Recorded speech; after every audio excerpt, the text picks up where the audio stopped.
So without further ado, introduce yourself and what you're playing.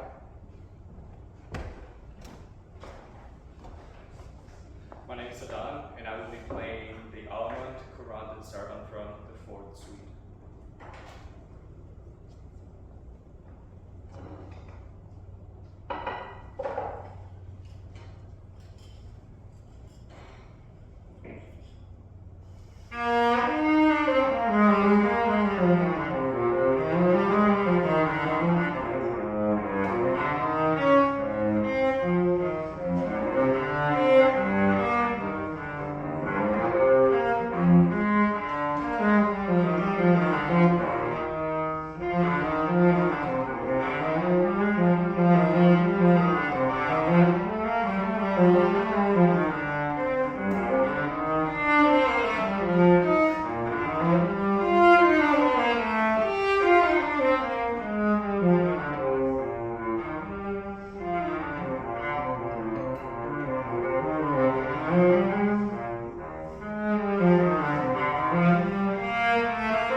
something, and it just continues to evolve and evolve and evolve.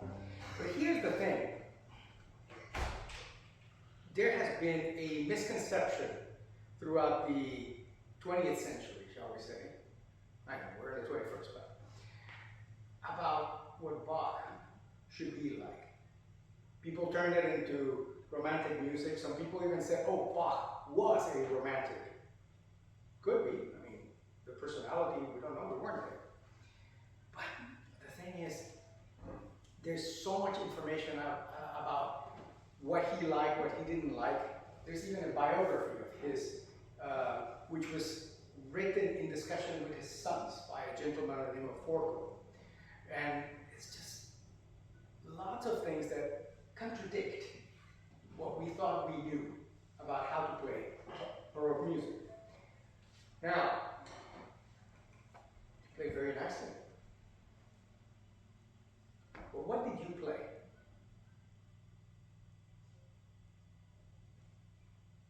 You played movements from a suite that are? Baroque. Huh? Baroque. No, but what kind of movements are they? Oh, canvases. Yeah. Do you know how many of those dances were actually being danced at the time? No. Take a guess. Of the ones you played. Maybe one. Which one? No. Nah. Actually, none. They were old-fashioned even by those standards. So the gallantries were being danced at the courts, but we didn't get there, so that's fine. So then the question is, what kind of dances were they? And what makes the character of the dance a distinction of how we're going to interpret the music? Because the key of the suite is, in what key it is? So E flat. E flat, good. So, Allemand is in E flat. Courant, E flat. Saravan. You see a trend. There's no key difference as the classical period did. You have major, minor, this kind of a thing. No, you just get everything the same. Now, are there any real tempo variances in the music? Did he write tempo markings? Oh no. Good, right. So there's no allegro, although if you look at the manuscripts, the latter one has some later additions of tempo markings. But who cares? That's 100 years after he's dead, so that doesn't count. What I'm trying to say is that in the Baroque, they built everything around the character of the dance and not the expectations of you're going to have a slow, fast contrast. You know who came up with that? The Romantics. They said, in order to play the suites and make them into what we're expecting today, okay, we'll play a prelude, which is just an overture. Then we'll go Allemand slow, Courant fast, Saraband slow, Gallantries semi, and G fast. And there you have contrast. That's all fake. That's just an item created. Because the fact is, what kind of dance is the Allemand as far as you know? It's a German peasant dance. Yeah. Can you see a German peasant dance being slow and sort of crying? And I'm not criticizing you play. I'm just saying, German peasant dance. I see people with a giant beer mug, just going like, it's kind of sluggish and so on. So this kind of feeling, right? All right. And what's the Courant? Running, to be literal, right? There are two types of Courants. There's a French one, and there is an Italian one. In the violin pieces, he actually made the difference between both. He wrote corrente or Courant. He didn't on the cello ones. Well, as far as we know, because we don't have his manuscript. However, do you know if what in the suites, which ones is a corrente versus which one is a Courant? No. So when you look at the music, the only true Courant in the suites is the fifth one. because it has the run stop constantly, versus the ping pong ping pong pop and ping pong tika tika tika ping pong pong ping pong pong pong. So the constant running would be the correcte. And now we get to my favorite movement, saraband. If you have to take a guess, where does it come from? You're half right, half wrong.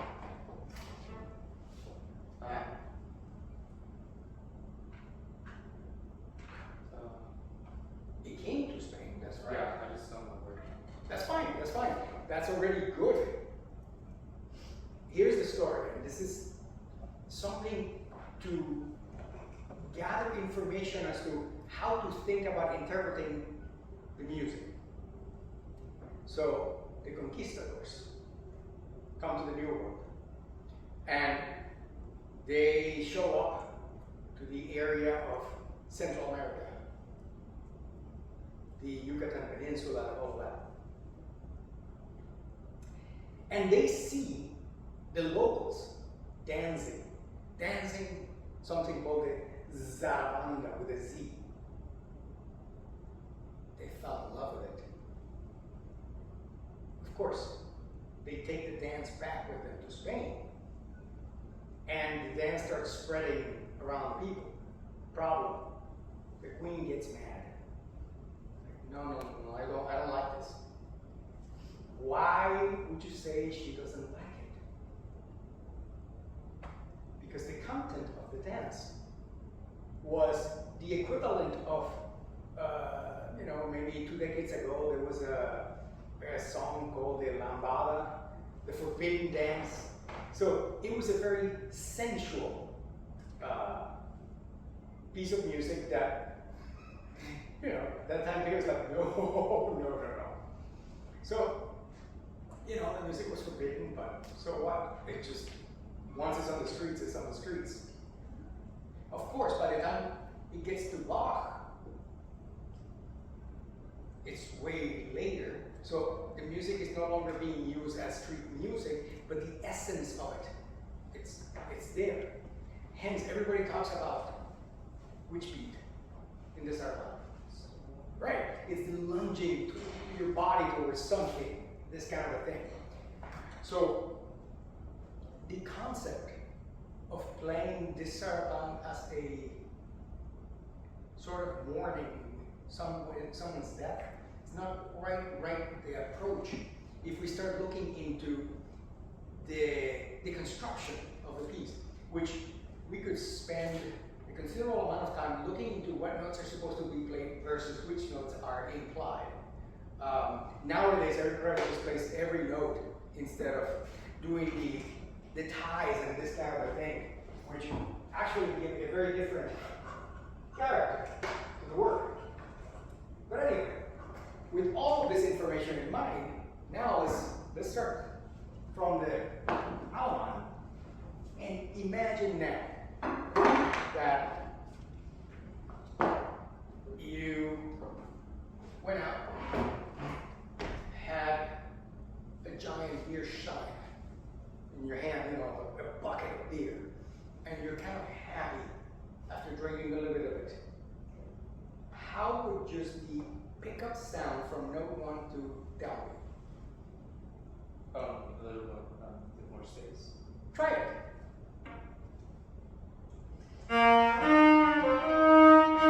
Yeah. That's already a million times better. So anytime you have this kind of appearance during the movement, meaning the separate eighth note, give them the spacing of the feeling of your feet are doing something rather than just shuffling on the ground. However, could you give it a hint more speed?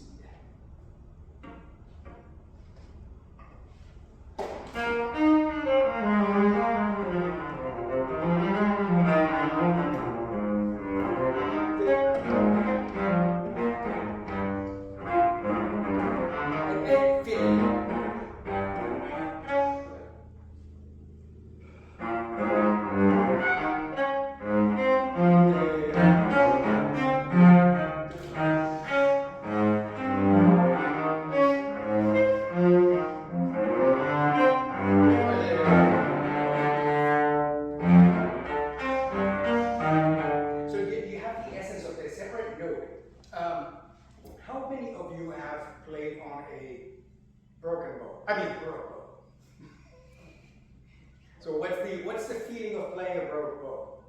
It's very light. It's very. Okay. And what's the difference between playing at the frog versus playing at the tip? There's no weight at the tip, like at all. Very little sustain. Right. So start.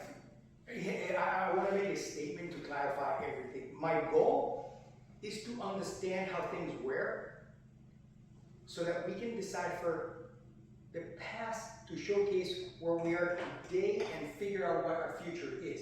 Because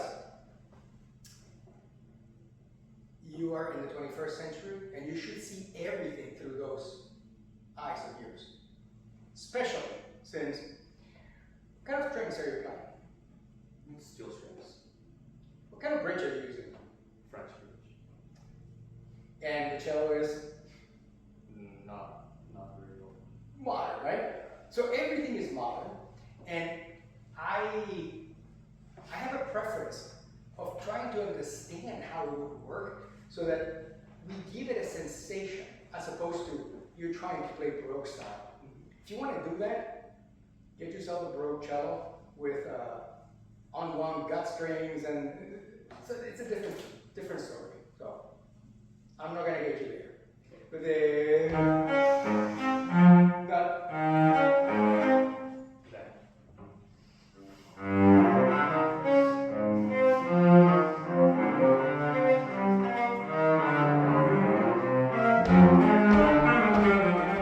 just gets sluggish. Yeah. Let it be joyful. Hold up. Let me ask you a question. How many suites have you played? Three. Any of you have played all six? No? Sort of? Here's a fun thing. I have played the 6 suites in concerts a number of times. And one of the times was actually here in Roundtown, but it wasn't during the festival.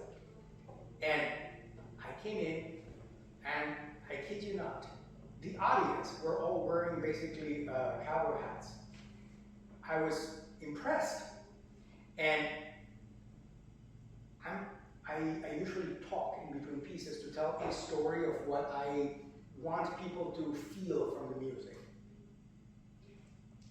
You could imagine that after playing 6 suites, the audience would be somewhat tired and wanting to leave. No, they wanted an encore. Because they like the storytelling. So, in talking about storytelling, now here's my question to you. What do you think this one is about? The suite in general. Just the fourth suite? Yeah, just the 4th one, yeah. Well, for me,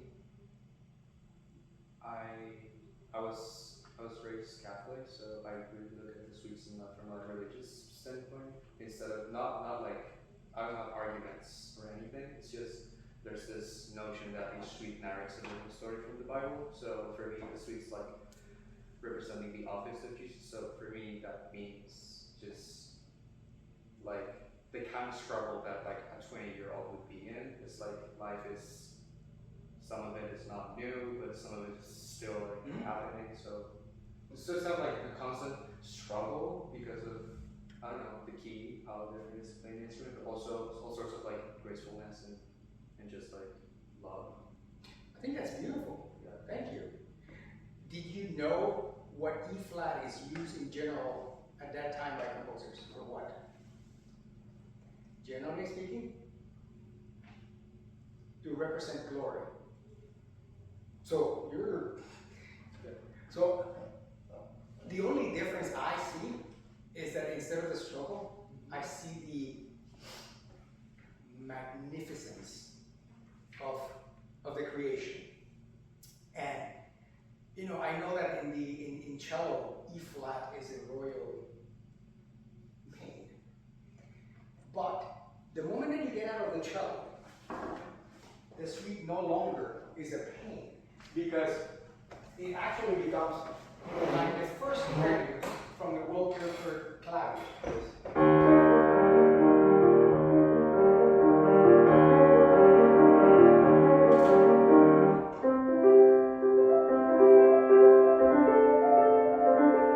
So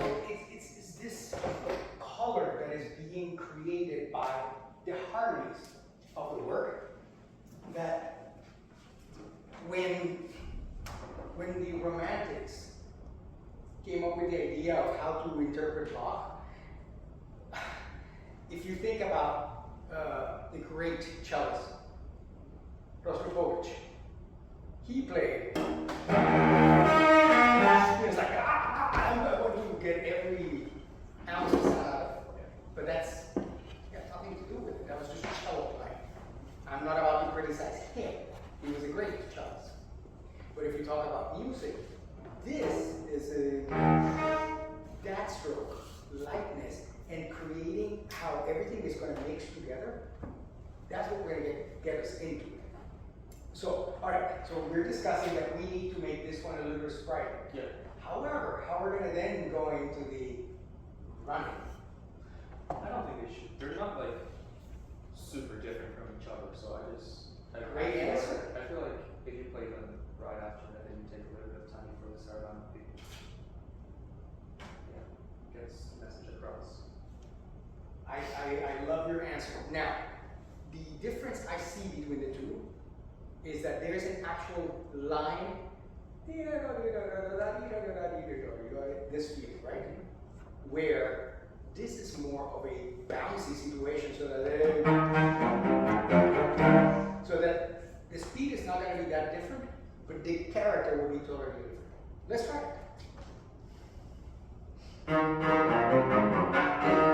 We make sure that all upbeats are related to what's about to happen. Okay. So don't feel like and stop, but don't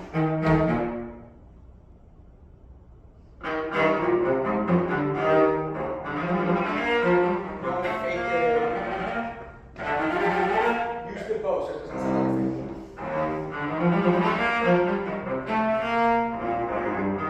Okay, now I know you're doing it, so I just ask everybody: is vibrato an expectation of the Baroque period? Yes or no? I have a no. Do I have any yes takers? Oh, we have one up there. Yay! So, as well, I don't know if either one of you has taken the pedagogy class yet. You did? Yeah. Thomas has it. Okay. I make my students read several articles. One of them being Geminiani, The Art of Violin Playing. It is fascinating read. You know why? Because he has an entire chapter talking about the effects of vibrato. By the way, the book was written in 1770 or something like that. So it's only, what? About 40 years after the suites were written. And the key in the article says, because of the effects, use it as often as possible. Now, here's the key to understanding that statement. Vibrato was used as a means of beautification. When was continuous vibrato brought to the picture? Like the 20th century? Pretty much, yeah. So it would not be about vibrating any note continuously from one to the other. It's about bringing out, like for instance, you did,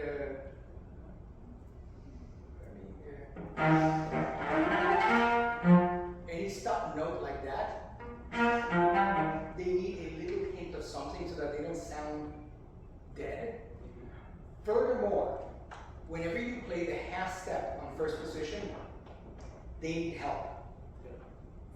Instrumentally speaking, okay?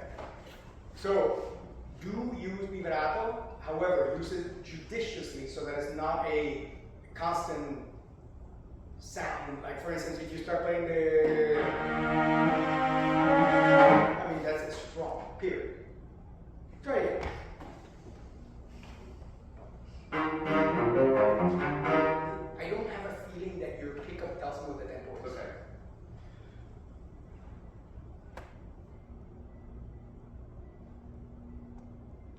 Can you play it without the pickup? And now.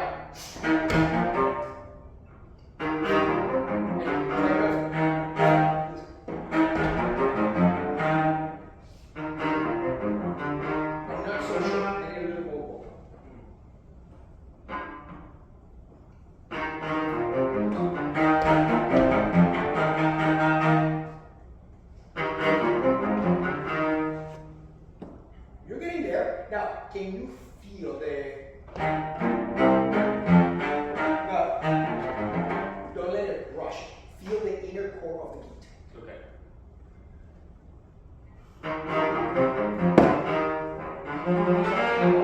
You have it sounds like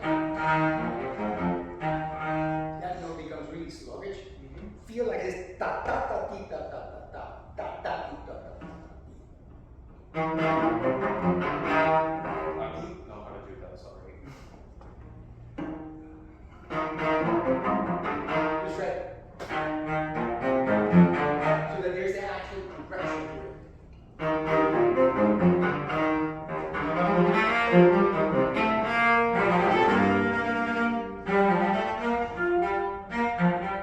Just a hint of energy in that first finger. Yes.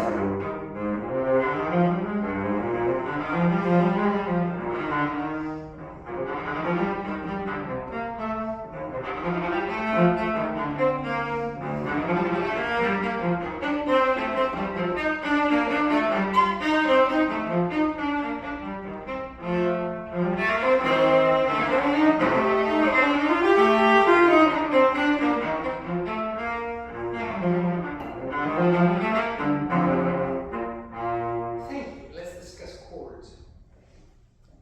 Any thoughts on how they should be played?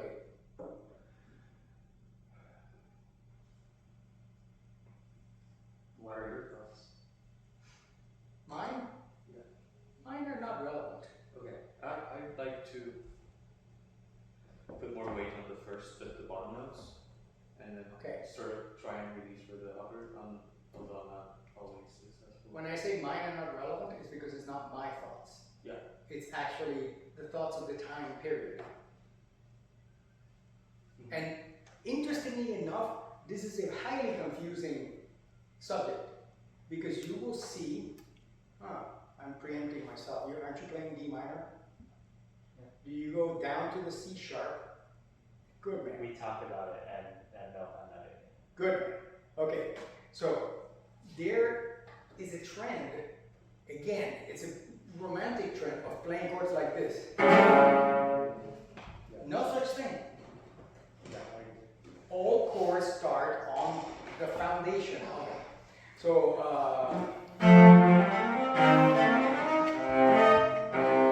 that note should be played for a microsecond by itself, not that. Okay. Play the. I play slower. Sure.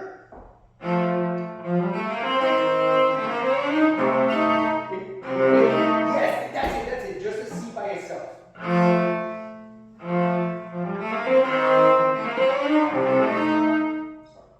You're getting there, just yes.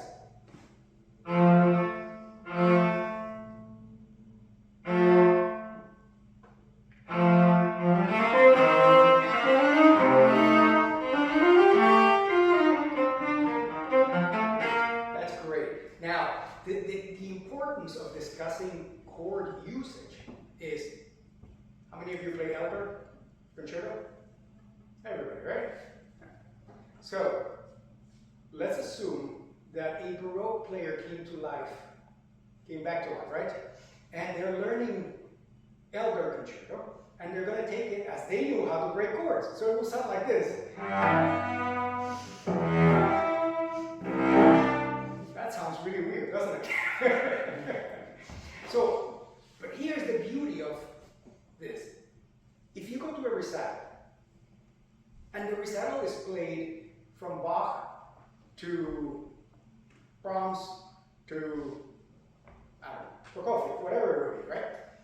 And everything sounds exactly the same, interpretationally speaking. That's kind of dull. That's the equivalent of going to dinner, and I apologize to any vegetarians in the audience. It would be eating an entire dinner beginning to end where every course is just a piece of meat. I mean, I like meat, but come on. I need a salad in between or something. It needs variety. All right, before we run out of time, now let's talk about the salad. So that E flat, how long does it last?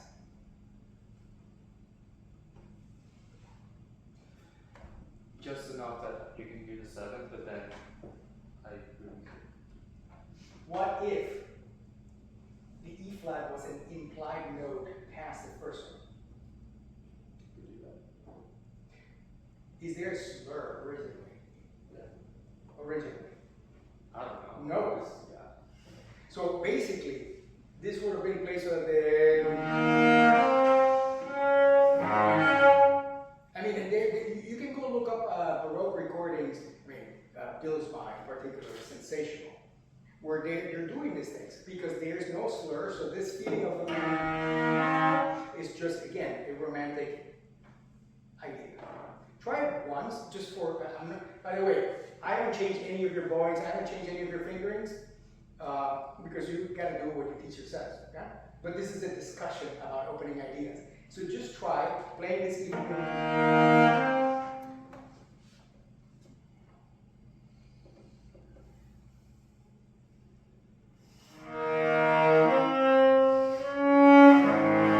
Now, that note after.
Great job. Thank you.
obviously with the prelude, it's just sort of like a kind of like a, I almost idealize it as like a fantasy type of thing, getting into the dances.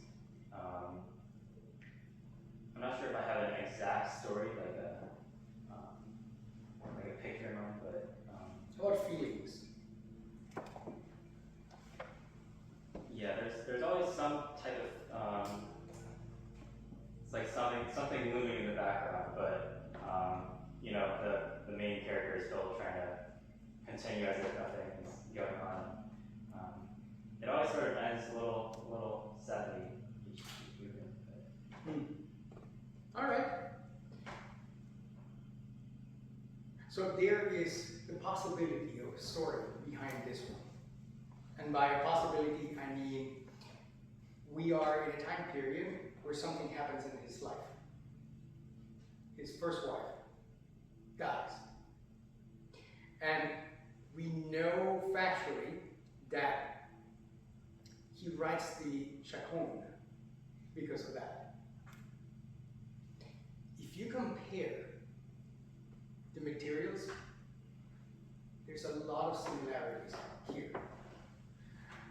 We don't know when this was written. I mean, it's just a time period of X to X in a very specific location.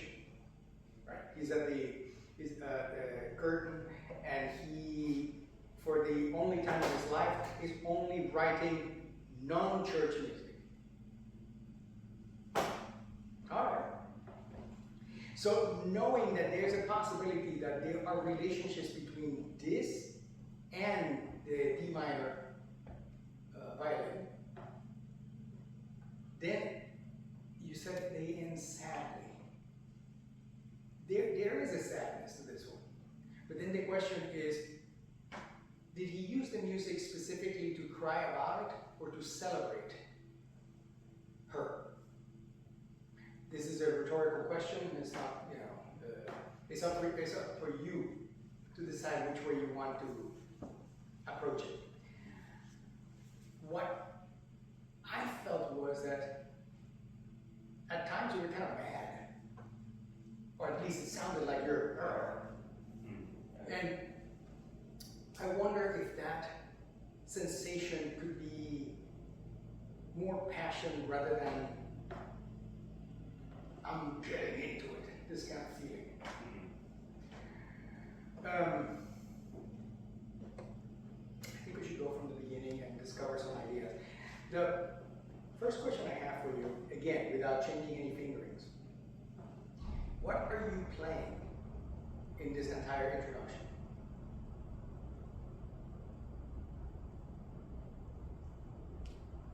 As in like the key area or just the Well, phrasing? let's just say that the opening is actually an introduction. So, if we take this, now,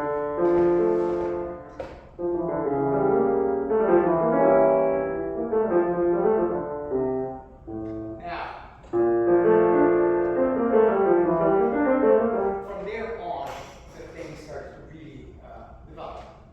So the question is, what is this? And obvious answer would be, it's just a triad that is being spelled out. And he uses this, and it's fascinating, he just said, as a fantasy. He uses this kind of opening in some of his bigger organ works and so on, where you have the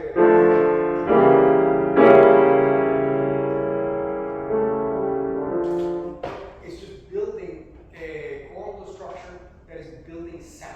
That's basically what it is. But somehow, because of the opening, and again, I'm not going to change it, but I want you to think that it's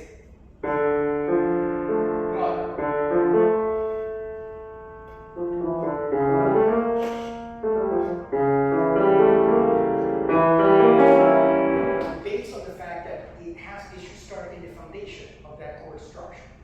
So how could you play it so that that A doesn't stick out? You just so that we know that that's the opening.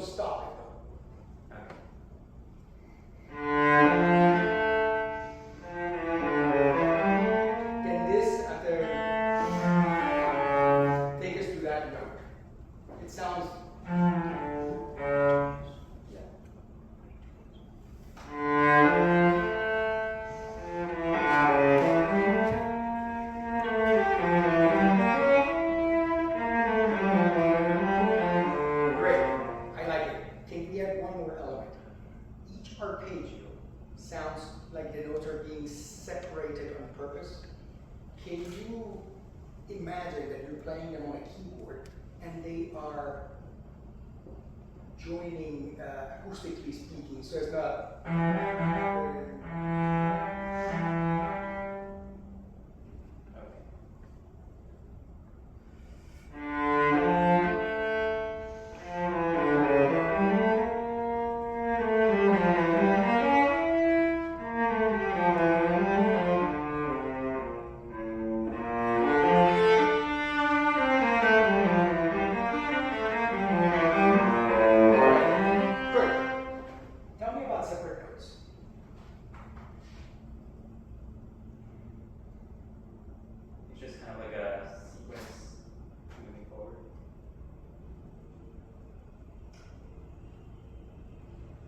Would it be possible, again, we're not going to change a single bow, that regardless of bow choices, everything you play has a shape to it?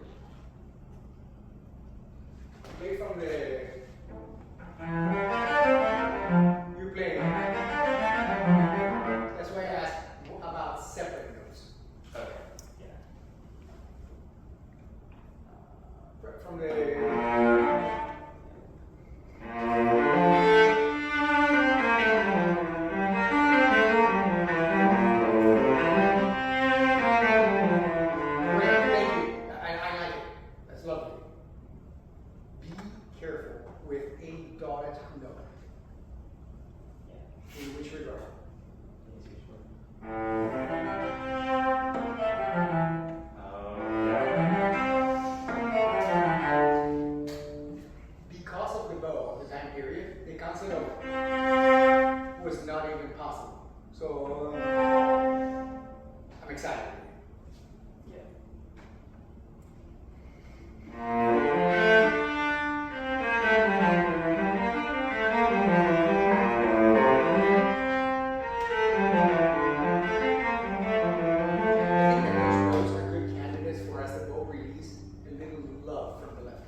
what's reality, I guess.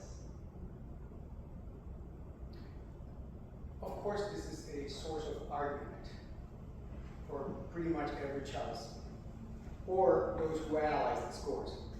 At the time period, those sequences were generally written as in, okay, do something about it. As opposed to,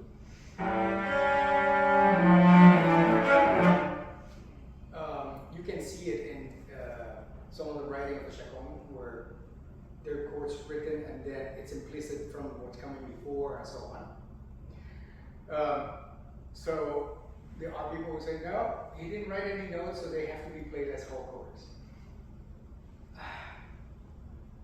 I'm not asking you not to play them as whole chords, but I want you to think of it as in, there could have been a possibility that something happened there of an improvisation. Or, if you're going to play them as chords,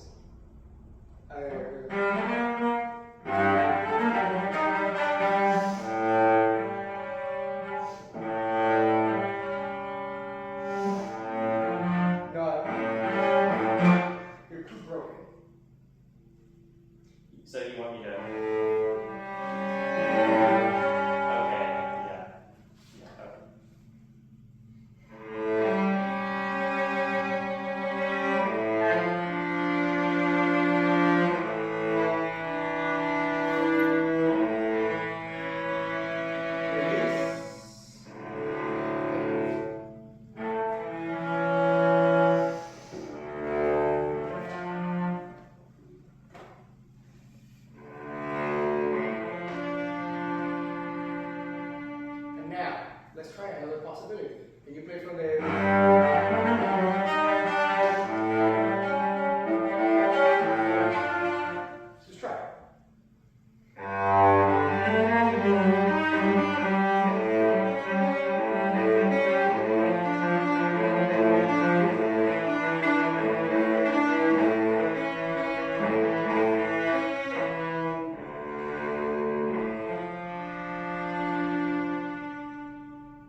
And eventually you'll say, this is me.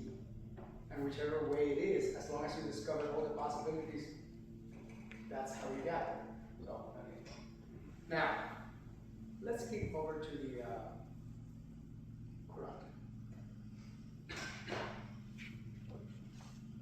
How about if you try it more as if you have a joyful sprint to take, rather than you're running away from somebody? Give it a shot.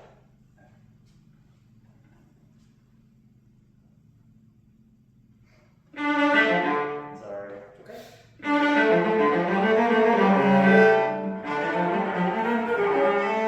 Just that it's lighter in essence. Don't play faster. Don't play faster. Just lighter. The first note have the same character of the second note.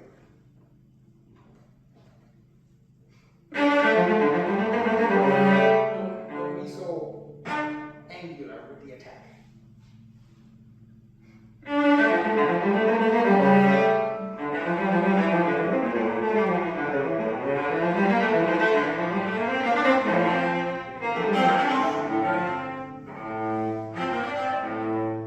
The bass, just like you did you played the C sharp. It was beautiful. So we do it to the A.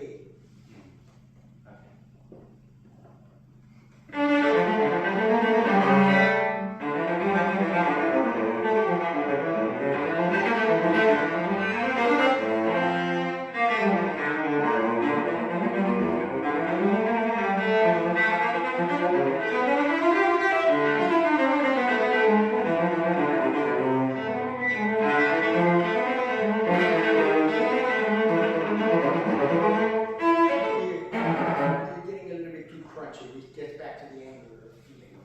Just keep it.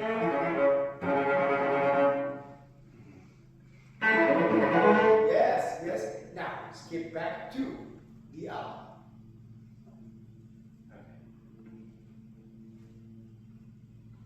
This, so if feel that this note is not, it's taking you to the D, not to the A. Just play this. And then. Right, it's a lighter character in essence. Go for it.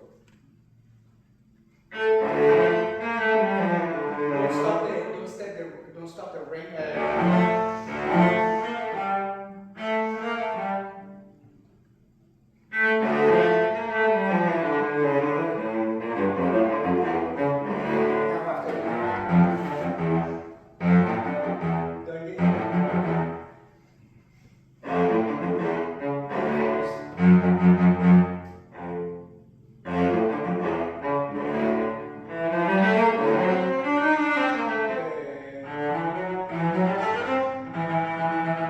Release the bow.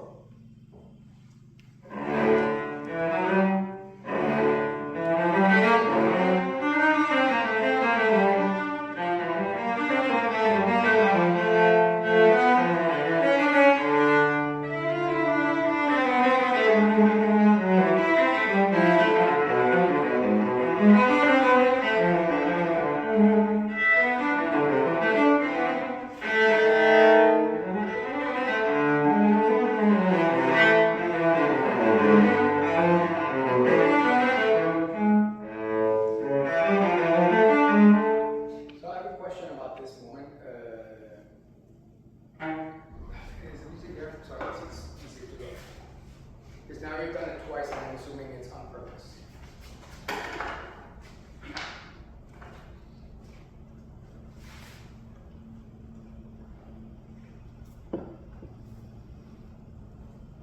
Is it the last few measures here? Or?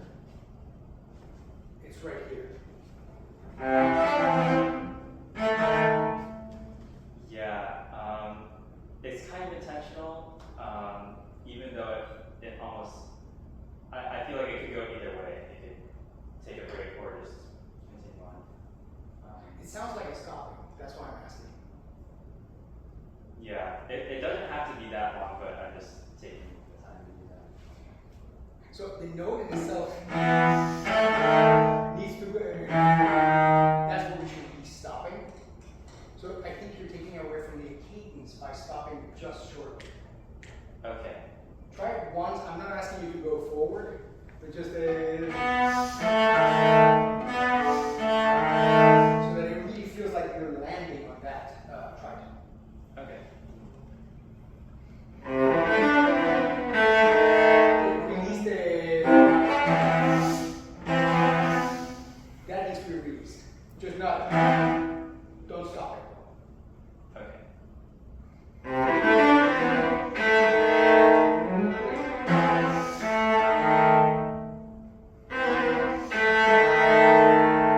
Now we can stay there half an hour for all I care because it's a literal cadence of something. Plus you got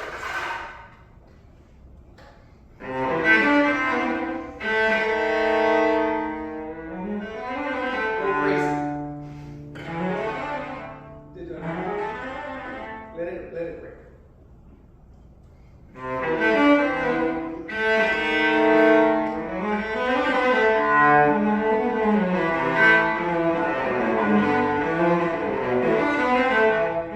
Good. Last concept. This edition doesn't help me. If you look, there's a Barry Writer edition that actually uses the notation as per the manuscripts. And you will see that these three notes are separated. These three notes are separated. Okay? And the note that stays on is the E, the D, and then the last one is the top note. Therefore,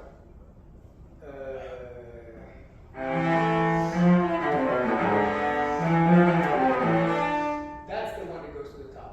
However, you're doing kind of like back and forth. Yeah. Yeah. Try to keep the middle note. Try it.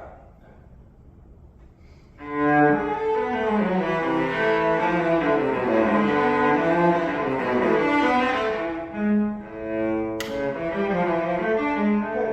So take a moment to look at it in the manuscript form because it will tell you this is what you should be doing as opposed to I'm telling you something. No. And, you know, these modern editions, they take away from what he said. This is my melodic line. Please take care of it. Yeah. That's how, yeah, it's always so hard looking at this stuff. I know. You know what? The thing is, I keep buying box suites because they keep coming up with new things. And depending on who the person seeing the bowings is, they see it differently. It's always fascinating. I'm talking about the attempt at bowings on those manuscripts, right? But I think that the best choice is always to make sure that, I don't care what edition you play from, you do bowings and make sure that you know that everything is coming from either A or B, as in the manuscripts. C and D, I don't care. They're too far gone after you use them. And everybody knows that B, being Kellner, actually was written 7 years before A, which is Magdalena, which means Kellner was looking at Bach's handwriting. Problem is, he made mistakes and they're not complete. But it's always a good source form. So, all right, let's talk a little bit about technique in group, because there's some issues, and it's a lot easier if we do them together. So, come on up.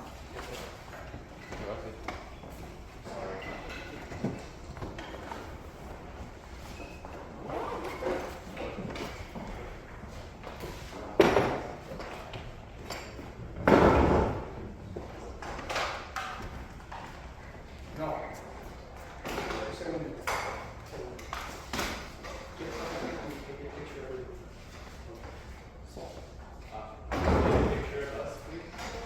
Here.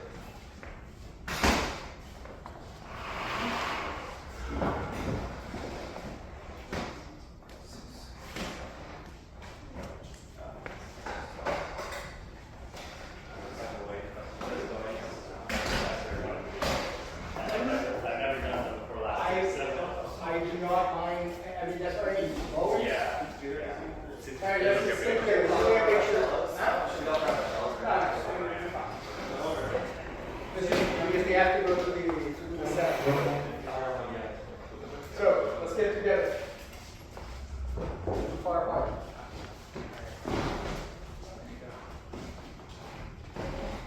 We fit? Yep. Okay, so I'm gonna take a few. 1, 2, 3. Taking a few. Take a little bit. 2, 3. Go. I don't know. I guess I'll take one portrait and then. Okay. Okay. 1, 2, 3. Okay. That's Thank you.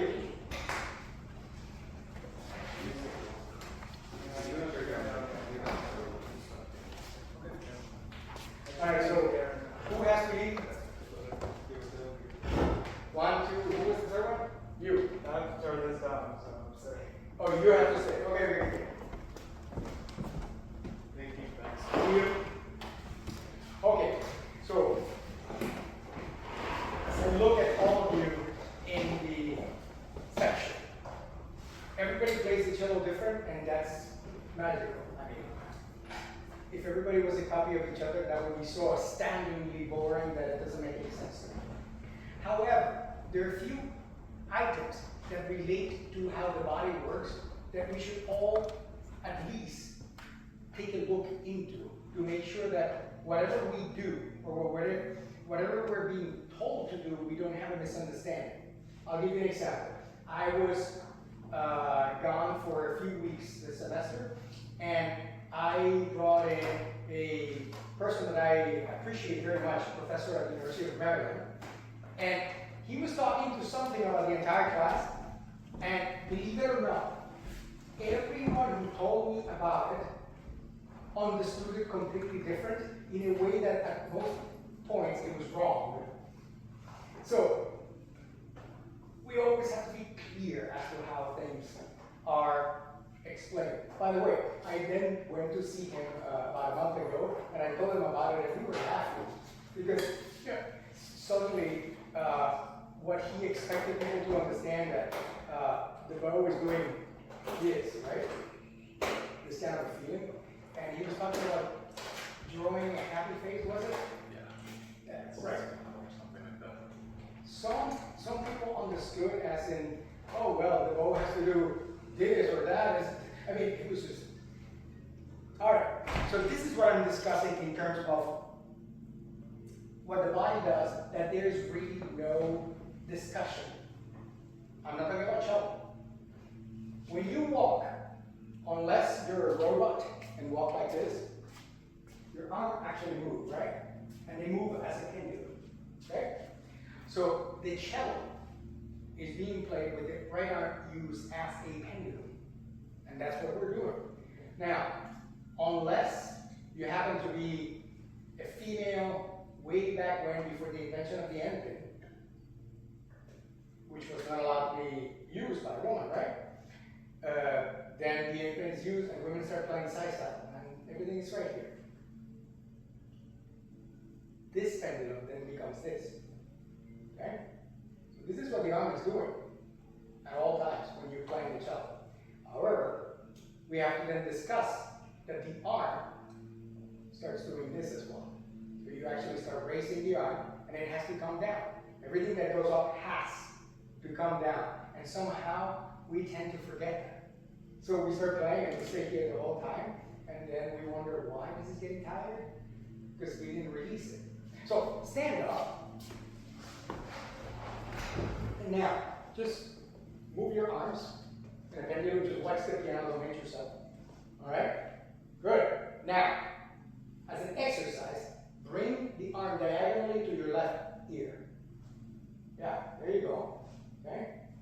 Now, as the arm's moving, come here and stop for 1 second. All right?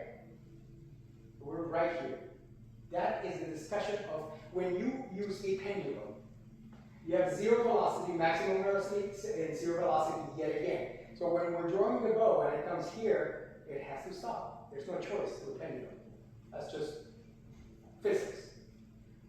However, since we don't have the possibility of playing stop bow, stop bow, stop bow, then there's a discussion of adding added the figure of infinity to what we do cellistically. What that means is that the arm is becoming this. And then it doesn't stop, it only slows down. Try the pendulum one more time, diagonally, okay? And then, when you come here, go above it. Okay? These gestures are the essence of not using the body in a way that you are creating the motion. The motion should be part of what your body generates for you, so that you're not doing this constantly. This is extremely tiring and just holds down your shoulder. Okay? So make sure, and notice that when we're doing this, the shoulder is not doing this at any point. Okay? So it's this. Okay? Now, if the arm is the one responsible for moving everything. Oh, by the way, this discussion of the infinity figure, it's discussed in violin in a different perspective. Ivan Galamian described it as a figure 8 right here on the violin. Okay? So it's not unique to cello. It's just we're sitting down, we're up here. In order to then allow for everything that the arm is going to do, we need to know that the fingers are transmitting all of this power onto the cello. And each one of the fingers, when you do this, you're pushing the bow, it's pushing on your index finger. When you're pulling this way, you're trying to do this, you're going to pull with this side of the hand, the pinky. Okay? So, try this. I want you to hold your thumb and your second finger together. Okay? Do not squeeze them. Now, just shake. You got it. Okay? Weird. Put it backwards. Perfect. Great. Now, stop for a second. Squeeze the living daylights out of the thumb and the second finger. Now, shake. What happens? You're blocking all of the energy because this is squeezing. So, this is essential that we know that we're holding the bow. We're not grabbing the bow, and we can't squeeze this thumb. Otherwise, what was the point of doing all of this? Only that this stops, then we start creating it here. And that leads to, everybody's familiar with this guy right here? The carpal tunnel? The carpal tunnel is a bone right here that allows for all of your tendons to go into the hand. And no big deal, except that, so here's the bone, here are the tendons, and inside is a sheath of nerves. When the tendons get angry at you, they can't go like this because there's a bone. So they go like this and they squeeze the nerve, and that's when we get in trouble. So I'm sharing concepts so that you know, use your body judiciously so that you are aware that this has to be loose or malleable or flexible or whatever you want to call it. The one word I'm not going to use is relax. Because unless we're asleep, forget it. And even sometimes when we're asleep, it's not even relaxed. So just be very aware of how your body is moving, and that the larger muscle creates the gesture of the smaller muscle. Now, since they had to leave, does that mean there's 3 already? No, it's 3:45, 2:45. Oh, okay. So they just talking that. No, I didn't know. I don't want to hold you guys up. Very well. So all of these gestures will be created. This is actually a motion of the arm that is doing that, not this. Okay? All right. So that's the story of the right hand. So just when you play, just make sure that you feel that you're dropping your weight, applying it to the instrument, coming out, and knowing that when you get to the tip, there's no natural weight being used. This is the transference of power from the back into the tip. Because unless you take your arm, detach it, and put it down here, at the tip you have no weight. I don't want to see any gory situations. So let's think of this better. When it comes to the left arm, a lot of the shifting is very good, but at times what I'm seeing is lack of preparation of shifting. So what is preparing a shift? My favorite analogy, as I explained to one of you, is that of being on a trampoline. So you go to a trampoline, you stand in the middle. How do you generate your first jump? You do this, so that you activate the springs of the thing. Okay?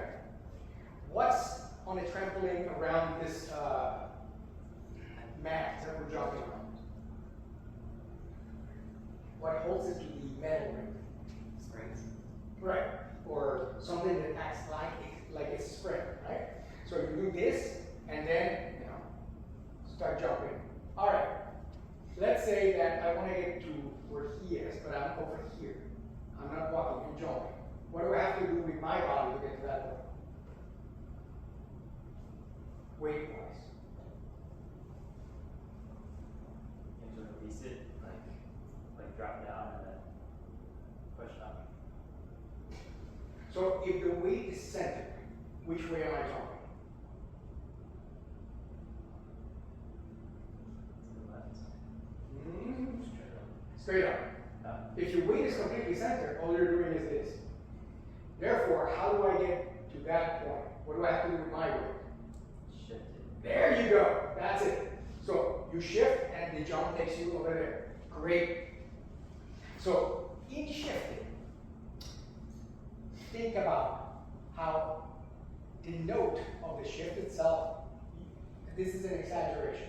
You are going from here to here, but you're not going to do it just for the form. So there's an actual balance where the string serves as the spring. So there's this, and then you shift your weight so that when you do this, the weight is doing this to your arm. Looks like this.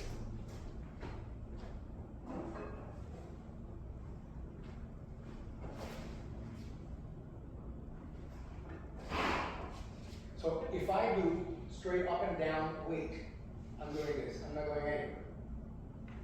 Now, I'm going to shift the weight to go in this direction. I'll do this. So the weight took me here, or vice versa. Instead of,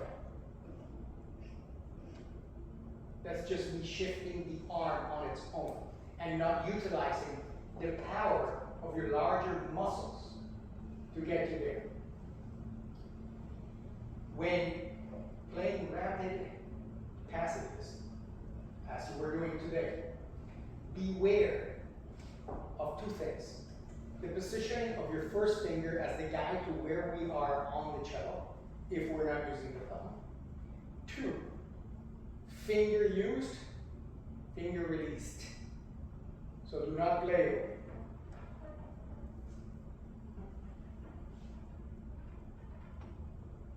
I'm not doing this, but don't do this. And then keep the tension on every finger. Because then, this is the guy that suffers, the thumb. In determining what each finger does in the right hand, I forgot to say that the second finger is the pivot of the hand. You go from when you're pulling something to when you're pushing something. We determined that the one and the pinky have their specific job. And then the thumb is the counterbalance to everything that we do.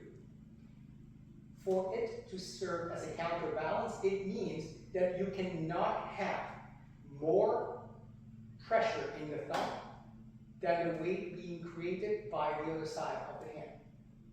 The imbalance comes from, we want to grab the bow, and then this happens. So no, trust that your job is to do this downward action. And then blame violinists for all our troubles. It's a joke, but it's the truth. You know why? When the Parisian violinists complained that they wanted more sound out of their instruments to play in the streets, they went to none other than Francois Tour, the family. We wanted a bow that makes us sound louder. So Tour invented the modern bow. And suddenly, they're so happy that cellists are now jealous.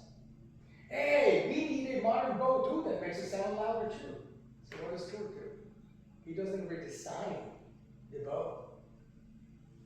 He makes it shorter and fatter, and here you go. There's only one little problem. Any violinists here? No? Anyway, when you play the violin, where does the majority of the weight go on the frog for a violinist? Which side of the hand? Left side. Sorry, say that again? Left side. So, here, let me grab a bow, it's a lot easier to try. On the cello, because we're going this way, it goes here, which is a problem. On the violin, it's now on this side. So it's resting on the power side. They play like this. So the thumb is not a big deal to them. The moment that you go like this, like, ooh, what happened here? So, I think if we could go back in time, we would have said, yeah, but wait. Can we do something about the frog to make it a little bit easier to deal with? Somebody did, not too long ago, a bow maker by the name of Benoit Roland. He invented a cello frog. He reshaped the whole thing so that when you put the thumb there, there's no longer a corner poking at you or anything like that. The only problem is, just to buy a frog is about 10 grand. So that's not a great solution for the time being. And I've seen people, and please do not even consider this. They took a file and they just sanded down the corner of the frog. Depending on the brand of the bow, that was a whole bunch of thousands of dollars down the drain for modifying the bow. So, I mean, this is why I use this to you know. And then there are other solutions, piece of leather or whatever. But anyway, this cannot press upwards. Their only job is to serve as a counterbalance. That's all. Okay? Now, I brought that up because we're discussing the left. And here's our problem. When playing Bach in particular, and we're playing a half an hour in first position, and we have a lot of stuff going on here, who starts to suffer? That guy. So, because it is human nature to want to squeeze, it is our responsibility to practice without the pressure of the thumb. So take, like for instance, and constantly check that you're not pressing upwards as you practice. I'm constantly practicing that just to remind myself. Because you know what? Believe it or not, muscles are dumb. They need constant reminder. I mean, you may know how to do something and you can do it in your sleep, and suddenly, wait, what's it's just, hey, if you learn a concerto, shouldn't you have learned it forever? If you drop it for a year and come back to it, shouldn't it be just, hey, it's there, right? After a day, it could be there, but you have to remind everything, even if it's memorized. So just be very aware that it's not just the release of the fingers you used, it's also that this is constantly thinking about releasing. And then, when we go into the thumb position, which I have not seen very much of yet, be insistent that if in every other position the first finger determines where the hand goes, then the thumb has to be a part of the structure of the left hand on the thumb position. So that it's not this kind of thing. Because then it's just independent fingers doing whatever they need. Think about how prior generations, going all the way back to Carl W. If you guys play at the fountain and stuff like that, Well, he was a great pedagogue, and he came up with a lot of things that you use constantly. And one of them being the invention of the thumb sign, and the fact that he used it as a hinge to go from position to position, as opposed to this kind of thing. Because before then, fingerings were just random in the higher positions. As a matter of fact, a lot of violin fingerings were used and a lot of half steps and this kind of just shifting all over the place. Sequential fingerings did not become a norm until Duport, to be precise. So, as you play in the higher positions, just make sure that the thumb acts as a guide. One caveat, it is not squeezing down. Just like I shouldn't be doing this, because this is the equivalent to squeezing down.